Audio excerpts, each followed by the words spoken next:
Λοιπόν, δεύτερη ώρα για την εκπομπή μας, ο λόγος των πολίτη και στην τηλεόραση Βεργίνα Κύπρο. Φιλοξενούμε τον Γιάννο Γεωργιάδη, είναι δικηγόρος. Θα δούμε μαζί το θέμα της τεχνητής νοημοσύνης για το πώς θα επηρεάζονται από αυτήν τα διάφορα επαγγέλματα συμπεριλαμβανομένου και του επαγγέλματος του δικηγόρου αλλά και του δικαστή, με αποφάσεις οι οποίες θα παίρνονται στα δικαστήρια. Κύριε Γεωργιάδη, καλώς ήρθατε στην εκπομπή. Γεια σας, Μίκη μου. Χαίρομαι πάλι που είμαι κοντά σας. Λοιπόν, να πούμε ότι τώρα θα πει κάποιος, γιατί είναι ο Γιάννης Γεωργιάδης εδώ, ο οποίος είναι δικηγόρος, έχει εξειδίκευση σε θέματα τεχνητής νοημοσύνης. Οπότε θα πρέπει να πούμε ότι ασχολείστε, παρακολουθείτε από κοντά διάφορα σεμινάρια τα οποία έχουν να κάνουν με τεχνητή νοημοσύνη. Οπότε θα μπορούσατε να μας ενημερώσετε και εμάς σε συνάστηση με το επάγγελμά σας. Μάλιστα. Η τεχνητή νοημοσύνη είναι ξεκάθαρα μέρος της ζωής όλων των ανθρώπων πλέον. Ναι. Αυτό πρέπει να το αντιληφθούμε. Ίσως να μην το καταλαβαίνουμε, διότι έχει εισχωρήσει στην ζωή μας σταδιακά και αρχικά και μετά έγινε κάπως απότομα με το ChatGPT το 2022. Αλλά είναι ένα θέμα το οποίο εγώ το θεωρώ σαν μια εξέλιξη βασικά της τεχνολογίας. Είναι ένα evolution της τεχνολογίας και δεν μπορούμε να αποφύγουμε την τεχνητή νοημοσύνη. Αν προσέξετε καθημερινά, όλοι μας βλέπουμε πάρα πολύ κόσμο, είτε είναι δικηγόροι, είτε είναι τραπεζίτες, είτε είναι οικονομολόγοι, είτε είναι πολιτικοί, να χρησιμοποιούν διάφορα είδους AI, όπως είναι το ChatGPT, το Gemini, το Claude κτλ., τα οποία αναβαθμίζονται συνεχώς. Και επίσης υπάρχουν και εξειδικευμένα πακέτα, τα οποία μπορεί να είναι καθαρά νομικά, καθαρά ιατρικά και πάει λέγοντας. Οπότε εγώ, υπό την ιδιότητα βέβαια σαν νομικός, εκτός από το προσωπικό ενδιαφέρον που είχα πάντα για την εξέλιξη της τεχνολογίας, δεν πάβει από το να είναι μέρος του επαγγέλματος και της εξειδίκευσης μας που είχαμε σαν γραφείο πάντοτε στο εμπορικό τομέα, στην προστασία πνευματικών δικαιωμάτων, στην προστασία δεδομένων κτλ., που συμβουλεύουμε διάφορους. Είναι και αυτό ένα μέρος αυτών, διότι είναι μια εξέλιξη, όπως είπα, της τεχνολογίας. Ναι. Και γι' αυτόν άλλωστε, εκτός από προσωπικών επίπεδων, ενδιαφέρθηκα και σαν νομικός να παρακολουθήσω καλύτερα και να εμφανιστώ σε διάφορα σεμινάρια, συνέδρια και σαν ομιλητής ή πάνελις για να καλύψω αυτό το θέμα, διότι είναι πολύ σημαντική η ενημέρωση του κόσμου, με απλόν τρόπο βέβαια, και έτσι πρέπει να το βλέπουμε, όχι με περίπλοκον τρόπο. Ναι, τώρα, ενημέρωση του κόσμου με απλό τρόπο, όμως, πώς θα επηρεαστεί το επάγγελμα το δικό σας, κύριε Γεωργιάδη, του δικηγόρου, αλλά και πώς θα επηρεαστούν πιθανόν οι αποφάσεις οι οποίες παίρνονται στα δικαστήρια. Να ξεκινήσουμε από αυτό, γιατί είναι πολύ σημαντικό. Είναι πολύ σημαντικό αυτό το κεφάλαιο, διότι οπωσδήποτε ένα από τα πρώτα πράγματα που έρχεται στο μυαλό κάποιου όταν γίνονται κάποιες αλλαγές με την αναβάθμιση της τεχνολογίας, όπου κάποια πράγματα γίνονται automated, υπάρχει πάντα η ανησυχία ότι κάποιοι θα χάσουν τη δουλειά τους. Και αυτό είναι ένα γεγονός και όντως ίσως κάποια επαγγέλματα να έχουν πρόβλημα με αυτό το θέμα, αλλά είδαμε και στο πώς εξελίχθηκε αυτή η τεχνολογία και οι φοβίες που υπήρχαν στο παρελθόν, διαπιστώσαμε ότι δεν συμβαίνει με τον τρόπο που το πιστεύουμε αυτό το πράγμα. Δηλαδή δεν υπάρχει φόβος από την τεχνητή νοημοσύνη, ότι θα χαθούν επαγγέλματα. Όχι. Δεν θα χαθούν επαγγέλματα. Όχι, νομίζω θα ενισχυθούν τα επαγγέλματα με την θα αλλάξουν, θα υπάρξει κάποια αλλαγή ναι. επαγγελμάτων και ίσως είναι και σημαντικό, γνωρίζοντας το αυτό, να γίνονται σωστή καθοδήγηση από μικρή ηλικία και επαγγελματικός προσανατολισμός για τα παιδιά, ως προς το τι να επιλέγουν. Εννοείται μέσα από την τεχνητή νοημοσύνη. Έχοντας υπόψη το τι προκύπτει από την τεχνητή νοημοσύνη και τις αλλαγές που πρέπει να γίνουν. Δηλαδή, δείχνει ξεκάθαρα ότι υπάρχουν κάποια επαγγέλματα που ίσως να μην υπήρχαν προηγουμένως και να δημιουργούνται τώρα και θέσεις που θα αφορούσαν τον έλεγχο και τη ρύθμιση της τεχνητής νοημοσύνης για να αποφεύγονται δυσάρεστες εξελίξεις και να αποφεύγονται συμπεριφορές που είναι εναντίον των ανθρωπίνων δικαιωμάτων και επίσης να επηρεάζουν την κοινωνία. Οπότε υπάρχει το θέμα της ρύθμισης που εκεί δημιουργούνται καινούργια θέματα. Επίσης υπάρχουν και στον τομέα των δικών μας, μια και ρωτήσατε στο επάγγελμα μας, και δημιουργούνται καινούργια θέματα που είναι υποκεφάλαια άλλων θεμάτων. Όπως για παράδειγμα τώρα η τεχνητή νοημοσύνη στον τομέα για παράδειγμα του copyright. Ναι. Είναι γνωστό ότι για να υπάρξει προστασία πνευματικής ιδιοκτησίας πρέπει να υπάρχει ο ανθρώπινος παράγοντας. Τώρα, εάν κάτι που δημιουργείται ξεκάθαρα, το ερώτημα είναι από την τεχνητή νοημοσύνη, δηλαδή από ένα μηχανή, τότε διερωτάται κάποιος, μπορεί αυτό να προστατευθεί, και οι νομοθεσίες όπως είναι τώρα και έχει ελεγχθεί αυτό το πράγμα μέσα από αποφάσεις δικαστηρίων, είναι ότι δεν θα μπορούσες να καλύψεις μια πνευματική ιδιοκτησία εάν θεωρηθεί ότι δεν δημιουργήθηκε από τον άνθρωπο. Ναι.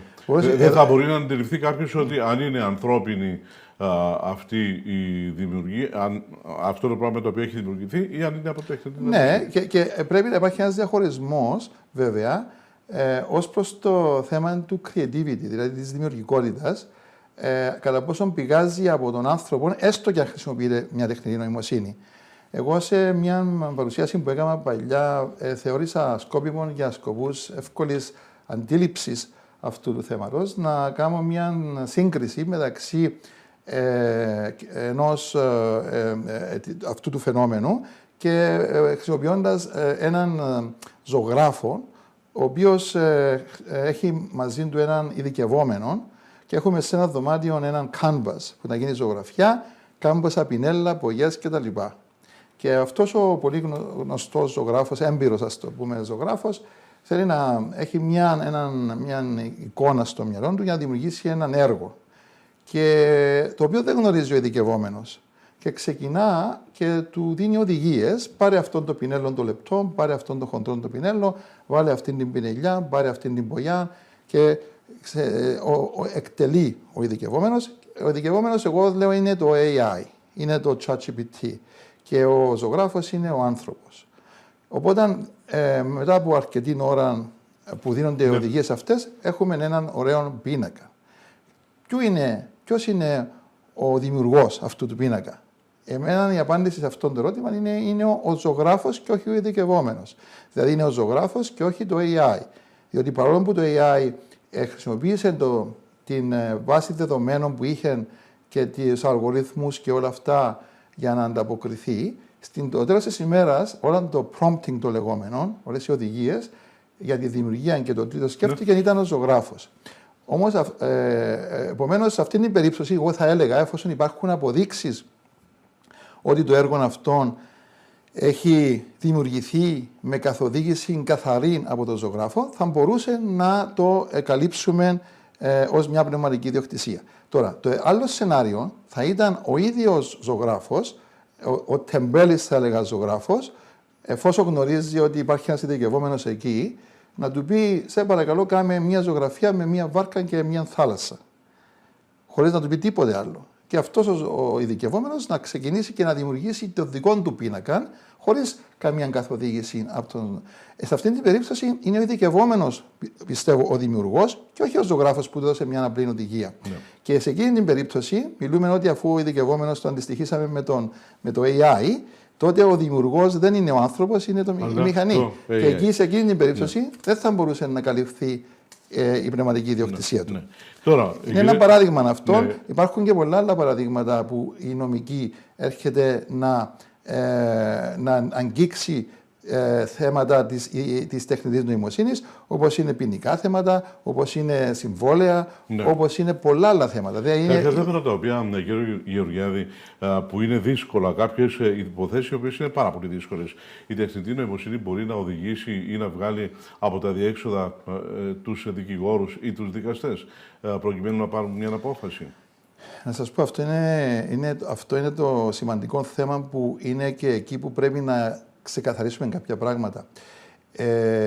Η τεχνητή νοημοσύνη τι κάνει? Επεξεργάζεται ένας υπολογιστής μεγάλων όγκων δεδομένων και εκτελεί εργασίες. Όμως δεν έχει το creativity, δεν έχει τη δημιουργικότητα, δεν έχει την κρίση, δεν έχει το συναίσθημα.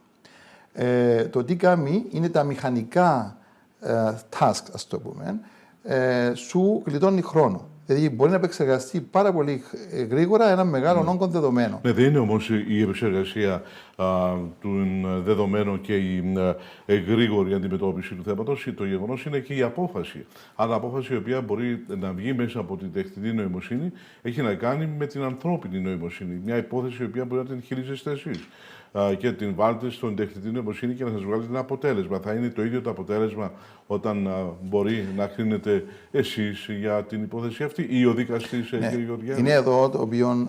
Είναι εδώ που έρχεται πλέον η ρύθμιση που λέμε και από τη μια, εκτός από τα πλαίσια ενός νόμου και ρύθμισης, είναι λογικό ότι εκ των πραγμάτων δεν θα μπορούσε να βασιστεί κάποιος σε έναν αποτέλεσμα χωρίς την ανθρώπινη επεξεργασία μιας απόφασης που δίνει έναν εργαλείο της τεχνητής νοημοσύνης. Δεν ξέρω στο μέλλον, αλλά όχι στο near, δηλαδή όχι στο near future, δηλαδή μετά από αρκετά χρόνια ή δεκαετίες ή centuries, δεν ξέρω, αιώνες, αν θα καταλήξουμε σε κάτι άλλο δεν μπορώ να αποκλείσω τίποτε. Αλλά δεν το βλέπω στο εγγύς μέλλον να υπάρχει αυτό το φαινόμενο όπου θα μπορούμε να βγάζουμε μια απόφαση χωρίς να την ελέγξει άνθρωπος, κάποιος δικαστής, ή να κάνουμε μια αγόρευση στα δικηγόροι χωρίς να την ελέγξουν οι δικηγόροι στο γραφείο. Θα μπορούσε όμως, κύριε Γεωργιάδη, λόγω και της αδυναμίας του ανθρώπου στο να διαχειριστεί καμιά φορά μια υπόθεση, γιατί εκεί παρεμβαίνει και το συναισθηματικός τομέας. Η ανθρώπινη αδυναμία, οι αδυναμίες του ανθρώπου που θα διαχειριστεί, οι ενοχές του, ο τρόπος σκέψης του, ο τρόπος μεγαλώματος. Εκεί η τεχνητή νοημοσύνη θα μπορούσε να κατευθύνει σε κάτι διαφορετικό.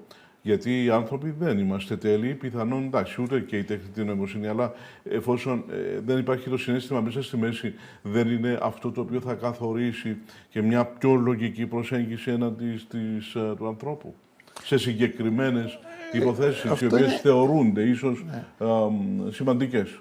Κοίταξε, αυτό μπορεί να έχει πάρει διάφορες πτυχές αυτό, όπως το θέσετε, διότι κάποτε το συναίσθημα χρειάζεται να υπάρχει και αν δεν υπάρχει πιθανόν να οδηγηθούμε σε κάτι το οποίο δεν είναι θεμιτό. Άλλες φορές πρέπει η λογική να υπερισχύσει, αλλά όταν μιλούμε για το θέμα το συγκεκριμένο της δικαιοσύνης, ασφαλώς είναι σημαντικό όταν εκδίδεται μια απόφαση να ελεγχθεί οπωσδήποτε από τον δικαστή ο οποίος θα δώσει αυτή την απόφαση, ή όταν ετοιμάζεται μια αγόρευση, όπως είπα και πριν, από έναν δικηγόρο, να ελεγχθεί από τον δικηγόρο για να αποφεύγονται πρώτον και κύριο λάθη που μπορεί να υπάρχουν στο σύστημα, όπου αποδείχθηκε ότι όταν παραπέμψεις σε διάφορες αποφάσεις, βασιζόμενος μόνο στην τεχνητή νοημοσύνη, η τεχνητή νοημοσύνη μπορεί να σου φέρει αποτελέσματα, να σου δώσει ψεύτικες υποθέσεις και το λεγόμενο hallucination effect, όπως το λες. Οπότε είναι υποχρέωση σου, σαν νομικός, να ελέγξεις αυτά που σου φέρνει ως αποτέλεσμα η τεχνητή νοημοσύνη. Επίσης, εκτός αυτού, υπάρχει ο νόμος, ο ευρωπαϊκός για την τεχνητή νοημοσύνη, το AI Act, που ρυθμίζει αυτά τα πράγματα και σε high risk, ψηλού κινδύνου τομείς, όπως είναι η υγεία, η νομική και άλλες, από το 27 το έχουν παρατείνει λίγο, παρόλο που είναι σε ισχύον νόμος, αλλά κάποια κεφάλαια του ακόμα δεν ήρθαν σε εφαρμογή, θα υπάρχει υποχρέωση, θα υπάρχει υποχρέωση να χρησιμοποιάς το ανθρώπινο element, δηλαδή να μην το αφήνεις στην τεχνητή νοημοσύνη απόλυτα, πρέπει να είναι υποχρεωτική η επέμβαση η ανθρώπινη. Και επίσης τώρα από το Φεβρουάριο του 2025, όπου έχουν έρθει σε εφαρμογή κάποια πράγματα όπως απαγορεύεται να κάνεις social scoring ή να χρησιμοποιάς βιομετρικά παράγοντες για να κάνεις manipulate, δηλαδή χειραγωγείς και να κάνεις ανθρώπους και διάφορα άλλα. υπάρχει και υποχρέωση από τώρα, από το Φεβρουάριο, από το 2025, να όσοι ασχολούνται με την δημιουργία τεχνητής νοημοσύνης ή όσοι χρησιμοποιούν την τεχνητή νοημοσύνη, να εκπαιδεύουν το προσωπικό τους να γνωρίζει τι είναι τεχνητή νοημοσύνη και πώς να τη χρησιμοποιήσει σωστά. Ωραία. Λοιπόν, στο 25-25-0900 κοντά μας είναι ο Γιάννος Γεωργιάδης, είναι δικηγόρος. Μιλάμε σήμερα για την τεχνητή νοημοσύνη. Τώρα, με όλες αυτές τις απάτες που βλέπουμε στις τράπεζες, για παράδειγμα, ακόμα και μπορεί η τεχνητή νοημοσύνη να πάει τη δική σας φωνή, την δική σας εμφάνιση, τη δική μου τέλος πάντων, του οποιοδήποτε και να δημιουργήσει ένα βίντεο, ένα ηχητικό. Πώς θα μπορεί κάποιος να ξεχωρίζει αυτά τα δύο, αν είναι πραγματικό ή αν είναι αποτέλεσμα τεχνητής νοημοσύνης? Γιατί, για να πούμε και την αλήθεια, το πρωί μιλώντας με κάποιον λειτουργό μιας τράπεζας, μου ανέφερε το γεγονός ότι ακόμα μπορεί και το ηχόχρωμα της φωνής του οποιοδήποτε να το επεξεργαστεί η τεχνητή νοημοσύνη και να το παρουσιάσει. Ναι. Ως ακριβές αντίγραφο. Ναι. Αυτά είναι από τα προβλήματα που υπάρχουν στην τεχνητή νοημοσύνη. Είναι η ικανότητα να δημιουργείς ψευδές πληροφορίες, να δείχνεις βιντεάκια τα οποία δεν είναι πραγματικά, απεικονίζοντας άτομα όπως είναι ο πρόεδρος Τραμπ ή άλλοι, και επίσης να μπορείς να χρησιμοποιήσεις τις φωνές. Και αυτά είναι που πρέπει να ρυθμιστούν και να αντιμετωπιστούν, γιατί είναι ένα σοβαρό πρόβλημα. Να ρυθμιστούν εννοείται με νόμους. Με τους νόμους που υποτίθεται εξελίσσονται οι νόμοι, διότι πρέπει να υπάρχει ένα ισοζύγιο μεταξύ της θάρρυνσης και εφαρμογής της τεχνολογίας, αλλά και της ρύθμισης της, ώστε να αποφεύγονται αυτά τα πράγματα.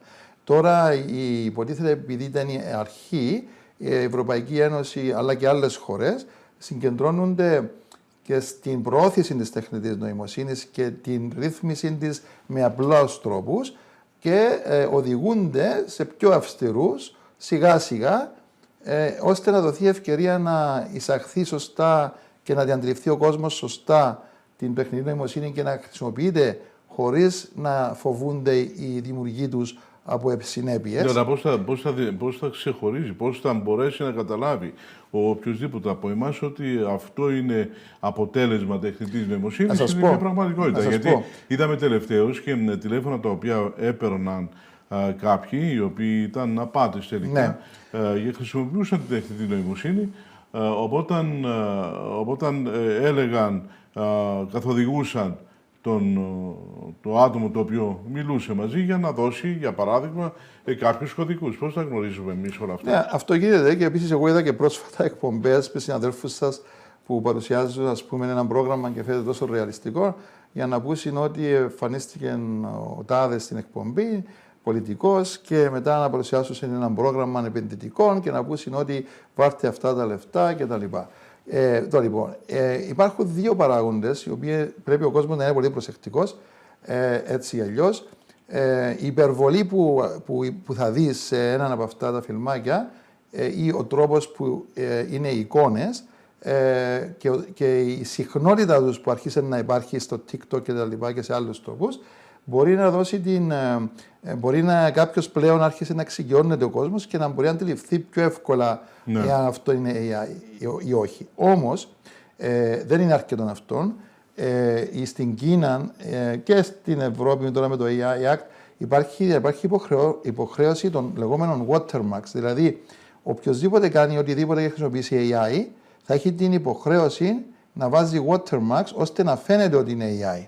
Ναι. Και ώστε ο κόσμος που το βλέπει να μπορεί να το αντιληφθεί. Αυτό είναι θέμα νομοθεσίας όμως. Ναι, είναι θέμα νομοθεσίας, αλλά είναι και θέμα εφαρμογής της νομοθεσίας και κατά πόσο θα υπάρχουν ποινικά άρθρα, να ενισχυθεί ο ποινικός κώδικας, ναι, που να βάζει την υποχρέωση όχι μόνο σε αυτούς που δημιουργούσαν, αλλά και αυτούς που έχουν πλατφόρμες που αφήνονται αυτά τα πράγματα να δημοσιεύονται, ώστε να μπορούν να αποφεύγονται. Όπως δηλαδή, να πάμε έτσι σε λίγη υπερβολή, όπως δεν μπορεί να δεις έναν πορνό σε μια τηλεόραση, επειδή υπάρχουν ασφαλιστικές δικλείδες, ή στο Facebook γίνεται αμέσως block, θα πρέπει να υπάρχουν πάλι μέσω της τεχνητής νοημοσύνης η ικανότητα να αποκλείονται αυτά τα πράγματα. Δηλαδή είναι συνδυασμός πάλι τεχνολογίας με νομικής και κανονισμών, governance, ρύθμιση. Ναι. Είναι γι' αυτόν άλλωστε που με ρωτήσατε και στην αρχή, γιατί εγώ ή και οποιοδήποτε άλλος δικηγόρος θα πρέπει να ασχολείται, εκτός από άλλους επαγγελματίες βέβαια,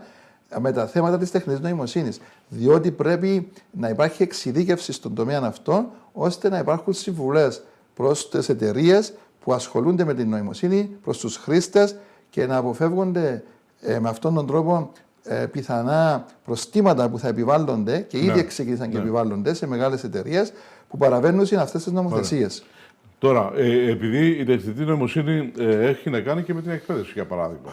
Γιατί εδώ μέσα σε μια εργασία, για παράδειγμα, την οποία μπορεί να δώσει ένας καθηγητής πανεπιστημίου σε ένα φοιτητή για να διεκπαιρώσει ενδιάμεσα του τετραμήνου, του εξαμήνου, μπορεί κάλλιστα να το βάλει όλη αυτή την εργασία στη τεχνητή νοημοσύνη για να του βγάλει τις απαντήσεις. Οπότε αυτό το πράγμα θα εισέλθει για καλά στη ζωή μας και μέσα στην εκπαίδευση. Οπότε γιατί να κάτσει να ασχοληθεί ο οποιοσδήποτε φοιτητής μαζί με την γνώση του αντικειμένου και να μην βάλει όλες τις ερωτήσεις για να του δοθούν οι απαντήσεις. Οπότε εκεί παίρνει και τα άριστα, κύριε Γεωργιάδη. Δεν καταργείται με αυτόν τον τρόπο ίσως η γνώση αλλά και η κριτική σκέψη. Δεν μειώνεται η κριτική σκέψη με την χρήση της τεχνητής νοημοσύνης. Πάμε πάλι στο παράδειγμα που είχα πει πριν. Εάν εξαρτάται πόσοι άνθρωποι χρησιμοποιούσαν την τεχνολογία πάντοτε, και σίγουρα συμφωνώ μαζί σας ότι εάν κάποιος είναι ένας από τους κινδύνους που προκύπτει από αυτήν την τεχνητή νοημοσύνη, είναι το να βασίζεσαι αποκλειστικά πάνω της και να εξαρτάσαι από αυτήν κατά τρόπο που να χάνεις τη δημιουργικότητα σου. Αυτό το πράγμα δεν πρέπει να το επιτρέψουμε να γίνεται. Φυσικά ο κάθε ένας από εμάς πρέπει να το αποτρέπει αυτό το πράγμα και να χρησιμοποιηθεί η τεχνητή νοημοσύνη ως εργαλείο που να μας εξυπηρετεί. Στο δικό μου τον τομέα που το έχω εξετάσει ακόμα καλύτερα, δεν χάνεται η δημιουργικότητα εάν αξιοποιήσω την τεχνητή νοημοσύνη για σκοπούς έρευνας, γρήγορης έρευνας, μέσα στο μεγάλο αριθμό δεδομένων που πρέπει να κοιτάξω. Πώς την αξιοποιείτε εσείς την τεχνητή νοημοσύνη? Να σας πω στην πράξη, για να μην μιλούμε έτσι αόριστα.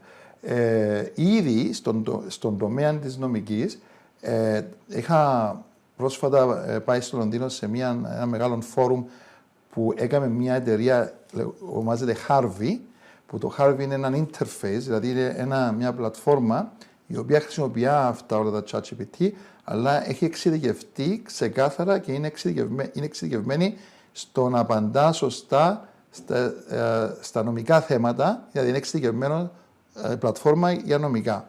Και αυτό το πράγμα χρησιμοποιείται, έχει και 2 χρόνια τώρα, από εταιρείες τεράστιες, δικηγορικούς οίκους που έχουν πάνω από 1.000 άτομα προσωπικό. Δηλαδή δεν έχουν χάσει, έχουν απολύσει το προσωπικό τους, έχουν πάνω από 1.000 άτομα και είναι μάλιστα υποχρέωση όλων των ατόμων, είτε αυτοί είναι γραμματείς ή δικηγόροι, να χρησιμοποιήσουν το Harvey, το οποίο είχα την ευκαιρία και εγώ να δοκιμάσω και πράγματι βοηθά πάρα πολύ να κάνεις τη δουλειά σου πιο γρήγορα, αλλά και παράλληλα να μπορέσεις να χρησιμοποιήσεις τη δημιουργικότητα σου για το χρόνο που κερδίζεις από τα άλλα μηχανικά θέματα. Επομένως, στην ουσία το τι γίνεται εδώ είναι ότι θα ξεχωρίζουν οι δικηγόροι οι οποίοι είναι όντως δημιουργικοί και σε σχέση με αυτούς οι οποίοι για αυτούς σημαντικό ήταν η γνώση μόνο. Επομένως η γνώση φαίνεται πλέον ότι έρχεται γρήγορα σε σένα και μετά η δημιουργικότητα και η επίλυση των προβλημάτων γίνεται και η χρησιμοποίηση του συναισθήματος στην επικοινωνία με τον πελάτη σου για να του δώσεις ένα σωστό αποτέλεσμα γίνεται από έναν δικηγόρο ο οποίος έχει τον περισσότερο χρόνο για να βρει τη λύση τη σωστή. Υπάρχει πιθανότητα αντιμεταξύ να πούμε στους φίλους τηλεθεατές ότι είναι ανοιχτές οι γραμμές 25-25-0900. Κύριε Γεωργιάδη, μπορεί κάποιος ο οποίος πιστεύει, ένας πολίτης, ότι έχει δίκιο σε μια περίπτωση, σε μια υπόθεση την οποία έχει κατά νου και θα αμφιτελωτεύεται κατά πόσον αν θα πρέπει να απολαθήσει ένα δικηγόρο, γιατί θα πρέπει να είναι σίγουρος, να μην υπάρχει μεγάλο ρίσκο, για να πετύχει αυτό το οποίο επιδιώκει ως αποτέλεσμα μέσα από την επαφή του με τον δικηγόρο και αργότερα ίσως με τα δικαστήρια. Αυτή τη στιγμή έχουμε την τεχνητή νοημοσύνη, η οποία μπορεί να βάλουμε τα δεδομένα, να δούμε μαζί με τεχνητή νοημοσύνη ότι αν αυτή η υπόθεση πιθανόν να οδηγηθεί σε ένα αίσιο τέλος ή σε μια αποτυχία, οπότε εκεί αποτρέπει και τον πολίτη στο να συνεχίσει δικαστικός ίσως ή να αποταθεί σε νομικό, σε δικηγόρο. Αυτό το πράγμα που ρωτήσετε γίνεται ήδη. Πώς γίνεται? Δηλαδή ήδη. πάει ένας, έρχεται εκεί και λέει, ξέρεις, έχω αυτή την υπόθεση, οπότε να τη βάλουμε στην τεχνητή νοημοσύνη να μας πει αν έχω υπόθεση ή όχι. Όχι, ρωτάτε τον δικηγόρο πάντοτε. Εσείς όταν πάρετε ένα δικηγόρο, δεν το ρωτάτε, έχω καλή υπόθεση. Ναι. Και θα πρέπει να σου απαντήσει και να σου πει ότι. Ναι, ο δικηγόρος βάζει τα δεδομένα. Τι βάζει? Χρησιμοποιεί τα δεδομένα που έχει, που είναι στο δικό μας περιοχή, που χρησιμοποιούμε το αγγλοσαξονικό, το κοινοδίκαιο, που βασίζεται πάνω σε προηγούμενες αποφάσεις, τα precedents τα λεγόμενα.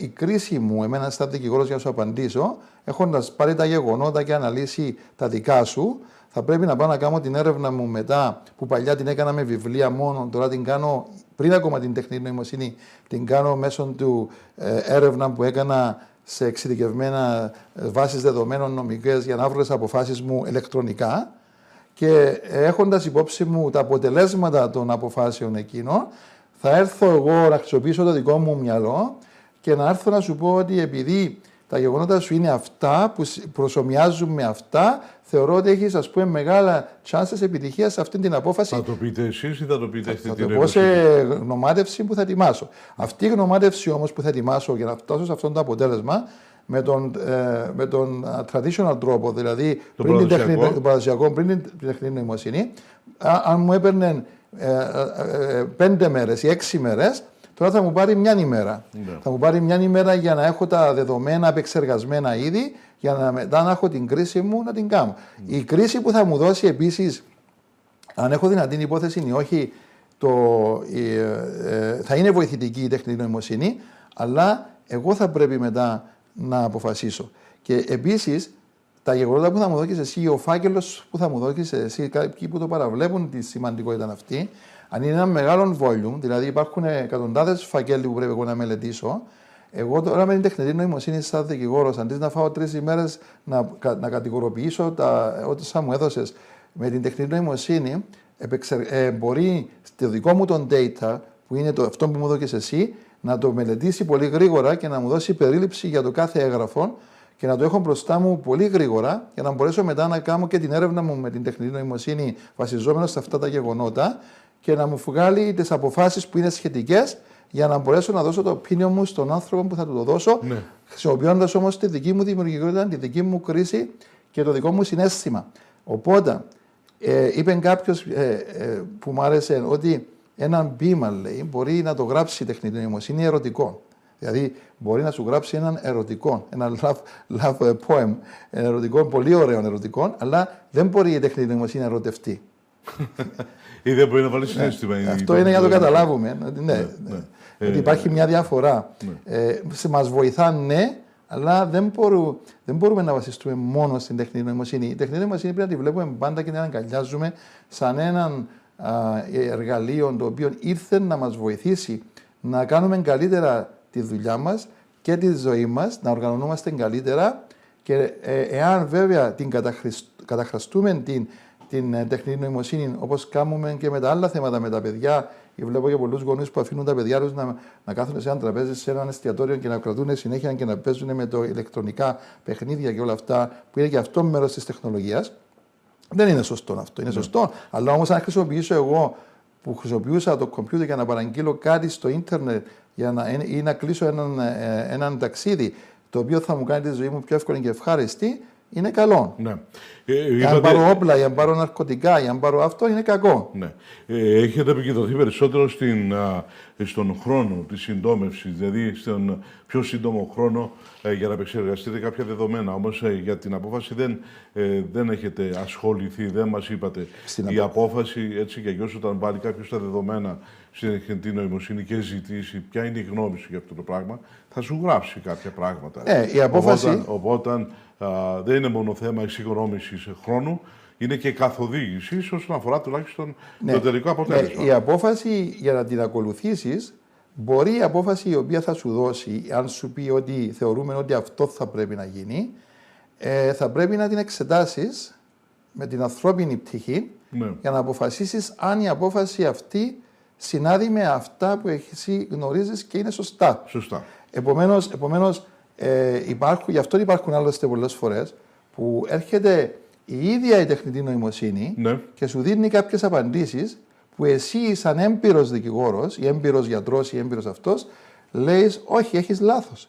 Και όταν τους γράψεις του ChatGPT ότι εγώ γνωρίζω ότι υπάρχει αυτό το θέμα που εσύ δεν το κάλυψες, σου λέει συγγνώμη, έχετε δίκιο και τώρα το έχω βρει αυτό που λες και έχεις απόλυτο δίκιο.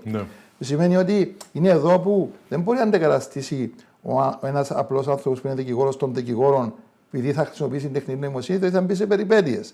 Γι' αυτό θα πρέπει να τον βοηθήσει, μπορεί να τον βοηθήσει όμως τον άνθρωπο αυτό να πάρει γνώση, που μπορεί η γνώση του αυτή να είναι και λίγο λαθασμένη και θα έρθει στον γιατρό του, δηλαδή αυτό γίνεται. Πολλοί άνθρωποι λένε όταν φοβούνται, έχουν φοβίες για τις δικές τους ασθένειες ή αν έχουν. Απευθύνονται στον αλλά τελικά τι κάνουν όμως, ήδη δεν είναι γιατροί. Αναγκάζονται να πάνε πάλι στον γιατρό και να ζητήσουν την επιβεβαίωση. Απλώς ο γιατρός πρέπει να είναι και αυτός πιο προσεκτικός, εφόσον ξέρει τώρα ο άνθρωπος και ο δικηγόρος πρέπει να είναι πιο προσεκτικός, γνωρίζοντας ότι πολλοί άνθρωποι θα παίρνουν πιο γρήγορα πληροφορίες που δεν είχαν βρει και η διαφοροποίηση, όπως είπα και πριν, δεν θα είναι η γνώση πλέον που θα σου τη φέρει να σου τη δώσει, αλλά θα είναι η δική σου η εμπειρία και η ειδικότητα που θα του πεις πώς θα το διορθώσεις τον πελάτη σου και θα του πεις ότι αυτά που ήβρες μπορεί να έχουν μια βάση, αλλά δεν είναι σωστά. Και μετά θα κάνεις τη διαφοροποίηση και θα του βρεις τη λύση και θα του επιβεβαιώσεις τι είναι σωστό ή όχι για να γίνει σωστά αυτό που θα γίνει. Βεβαίως, αναφερθήκατε, κύριε Γεωργιάδη, και στο θέμα της τεχνητής νοημοσύνης εν σχέση με την υγεία. Είναι πολύ σημαντικό στοιχείο, γιατί όταν αντιμετωπίζει ο άνθρωπος κάποια θέματα, εκεί το πρώτο που μπορεί να κοιτάξει πιθανόν είναι να ρωτήσει. Παλαιότερα είχαμε το Google, τώρα είναι η τεχνητή νοημοσύνη. Ναι, πιστεύω η τεχνητή νοημοσύνη μπορεί να είναι καλύτερη σε σχέση με το Google, διότι το Google πρέπει να κάνεις μια έρευνα να σου βγάλει διάφορα άρθρα που δεν μπορείς να ερμηνεύσεις και να φάεις πολύ χρόνο και να χώνεσαι, ή θα μπορούσες να πάει σε λάθος. Το ChatGPT ή το Gemini ή όλα αυτά που αναβαθμίζονται συνέχεια μπορεί να είναι πιο precise κάποτε στο να σε καθοδηγήσουν για κάποια πράγματα για να μην αγχώνεσαι, αλλά είναι κάτι το οποίο είναι απλώς για μια άποψη γρήγορη και η οποία πρέπει να πάντα να επιβεβαιώνεις. Δεν μπορείς δηλαδή να βασίζεσαι πάνω σε αυτή την άποψη και να φυσικάζεσαι. Και είναι πολύ καλό παράδειγμα στην ιατρική, διότι παίζουν και με τη ζωή μας. Όμως, η τεχνητή νοημοσύνη στην υγεία, διότι εγώ ασχολήθηκα αρκετά με το health law και με το health, αλλά και με την ιδιότητα μου σαν συνειδητής σε έναν φαν που ασχολείται με καινοτομία και τεχνολογία, το Kinesis Ventures, ας πούμε, που βοηθά εταιρείες να κάνουν scale-up σε άλλες αγορές. Βλέπουμε πάρα πολλές εταιρείες που έρχονται και θέλουν να μας προσελκύσουν το ενδιαφέρον μας για να επενδύσουμε πάνω τους. Και υπάρχουν πάρα πολλές που είναι στον ιατρικό τομέα. Εκεί όντως υπάρχουν πολλές καινοτομίες που αφορούν θέματα διαγνωστικά και πράγματι εκεί βοηθούσαν, διότι φαντάσου τώρα ένας να έχει πολλά MRI, ένα μεγάλο όγκο MRI, που είναι πολλή ώρα να φάει κάποιος να τα επεξεργαστεί για να δει αν έχεις καρκίνο στο τάδε σημείο ή στο τάδε σημείο, ενώ με το AI μπορεί να πάει άμεσα και να εντοπίσει τα critical points που θα γλιτώσει πολύ χρόνο στον ακτινολόγο ή στον γιατρό και μετά όμως χρειάζεται η παρέμβαση του γιατρού και του ακτινολόγου για να επιβεβαιώσει κάποια πράγματα, διότι δεν μπορεί να βασιστείς μόνο πάνω σε αυτά τα πορίσματα. Κύριε, γιατί νομίζετε ότι θα ξεπεράσει τον άνθρωπο η τεχνητή νοημοσύνη? Θα μπορέσει να φτάσει σε ένα σημείο το οποίο να προχωρήσει πιο μπροστά για να ξεπεράσει ακόμα και τις μεγαλύτερες ικανότητες του ανθρώπου?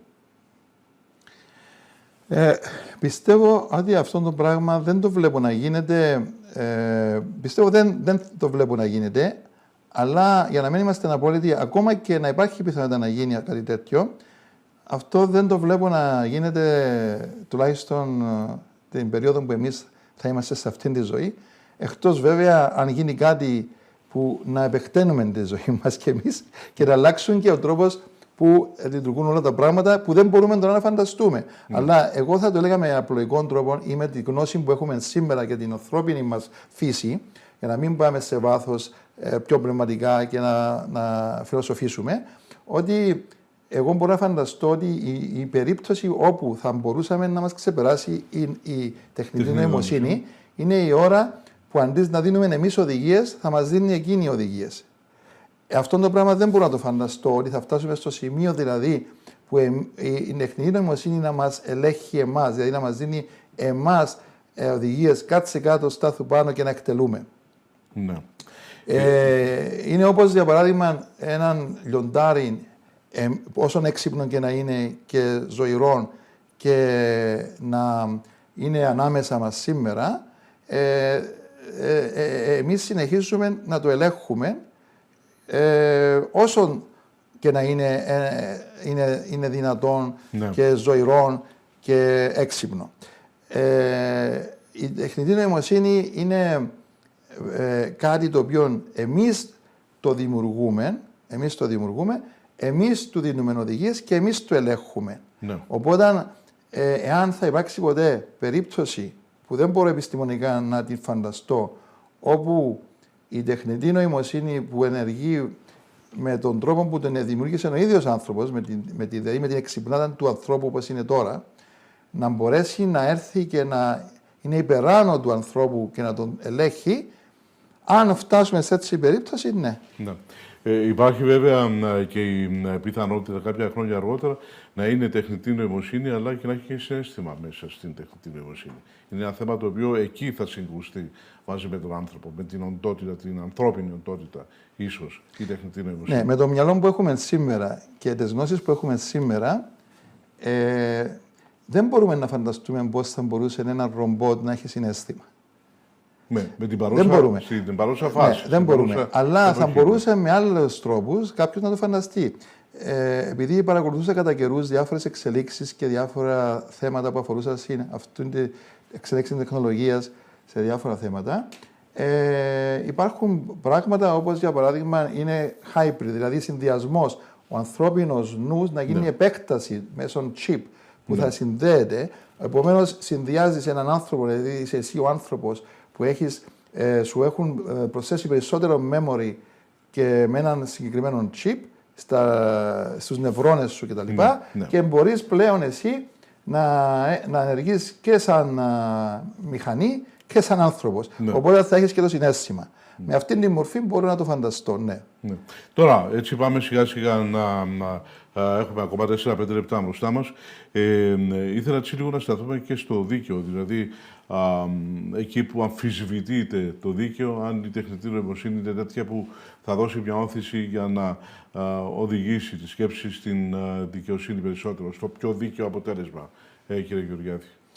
Εντάξει, είναι μέρος αυτών των διάφορων πλατφόρμων που δημιουργούνται σε διάφορους τομείς. Είναι και έχει να κάνει και με τις predictions, με τις προβλέψεις, με τα προβλήματα που μπορεί να προκύπτουν και εισηγήσεις, που αυτά ήδη εφαρμόζονται αξιοποιώντας γρήγορα, όπως είπαμε, τα πολλά δεδομένα για να μπορέσεις μετά να έρθεις να πεις τι χρειάζεται να αλλάξει για να είναι καλύτερο. Αυτό ισχύει και για την νομοθεσία, αλλά ισχύει και για την πολιτική και ισχύει και για άλλα θέματα.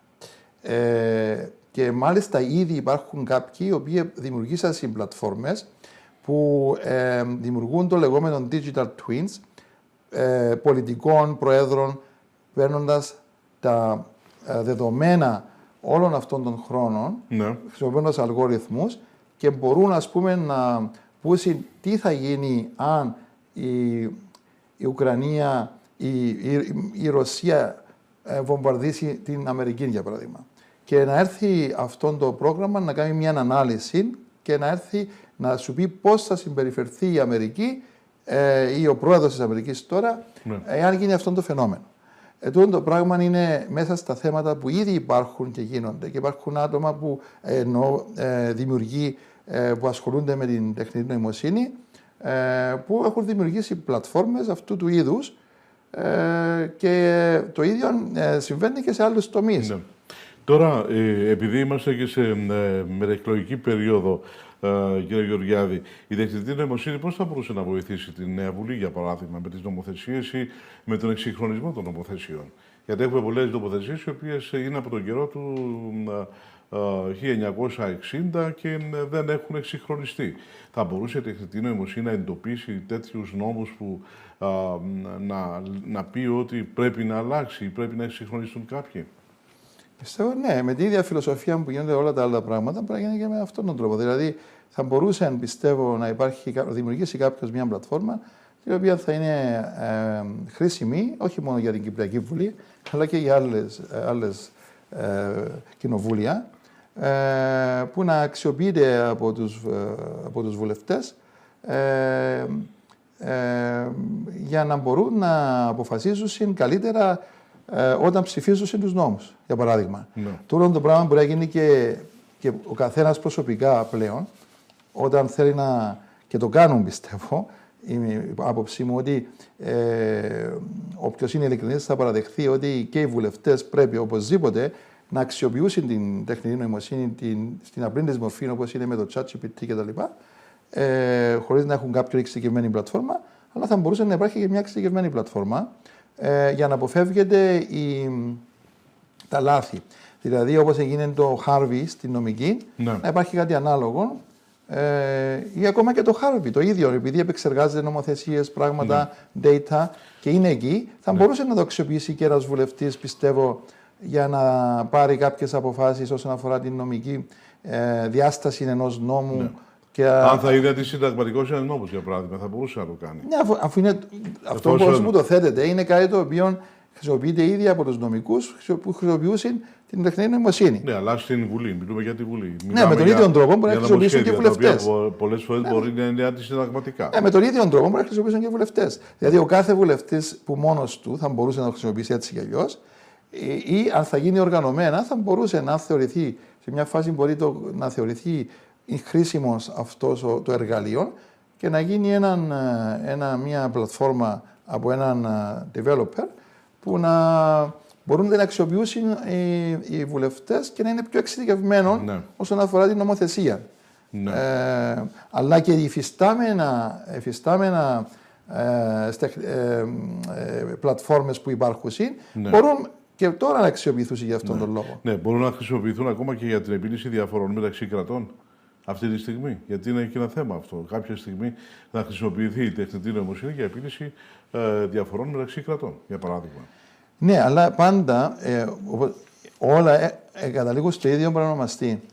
Εφόσον είναι ήδη εδώ η τεχνητή νοημοσύνη και επίσης αναβαθμίζεται, αλλά γίνονται και εξειδικευμένες ας το πω, πλατφόρμες σε διάφορους τομείς, μπορεί, όπως είναι δηλαδή, να αξιοποιείται από τους διπλωμάτες και τους ηγέτες των κρατών όταν θέλουν να πάρουν μια απόφαση